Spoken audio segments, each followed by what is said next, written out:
Actually ఇక్కడ మన మీద కుట్రలు జరుగుతున్నాయి, కుతంత్రాలు జరుగుతున్నాయి. వేం నరేందర్ రెడ్డి, పొంగులేటి శ్రీనివాస్ రెడ్డి, వెండి వర్గం అంతా కలిసి కుట్రలు చేస్తున్నారు. దీంట్లో కడియం శ్రీహరి భాగస్వాములు, అందరూ వరంగల్ అందరూ భాగస్వాములు అండి. బసవరాజ్ సారయ్య, గుండు సుధారాణి వీళ్ళందరూ భాగస్వాములు. మీరు ఎటువంటి సంకోచం పెట్టుకోకండి. దయచేసి చెప్తున్నాను, కార్యకర్తలను కాపాడుకునే బాధ్యత కొండా దంపతులది, కొండా కుటుంబాన్ని. ఎప్పుడు మేము కార్యకర్తల వెనకాల ఉంటాము. మాకు పదవులు శాశ్వతం కాదు, పైసలు శాశ్వతం కాదు. మేము నిబద్ధతతో పనిచేస్తాము, కార్యకర్తలకి వెనకాలని చేస్తాము.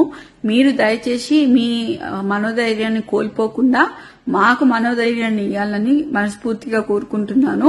నేను మళ్ళీ లైవ్ లోకి వస్తానండి. ఇక్కడ చాలా అల్లరిగా ఉంది. చుట్టూ మొత్తం పోలీసుల ప్రహారీలో నేను ఉన్నాను. నేను ఇంట్లో ఒక్కదాన్నే ఉన్నాను. ఇప్పుడు అమ్మ కూడా లేదు, నాన్న లేడు, ఇక్కడ అమ్మ లేదు.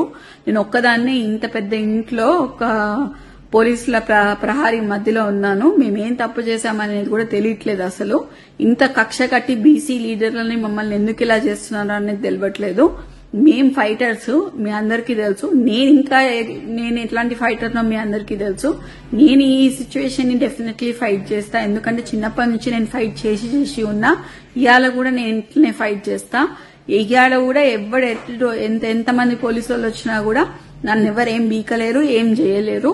నేను ఇక్కడనే ఉంటా. ఎవరైనా నన్ను తీసుకపోతే మాత్రం మీరు దయచేసి దాన్ని ఖండించాలని, తీవ్రంగా ఖండించాలని నేను కోరుకుంటున్నా. తప్పితే ఇంకా అట్లాంటిది ఏం లేదు. దయచేసి మీరందరూ మా అండ ఉంటారు అని చెప్పి నేను మీకు చెప్తాను. మాకు సపోర్ట్ చేయండి. మీకు మీ అండదండలో మీకు కంపల్సరీగా తోడుంటామండి. Thank you.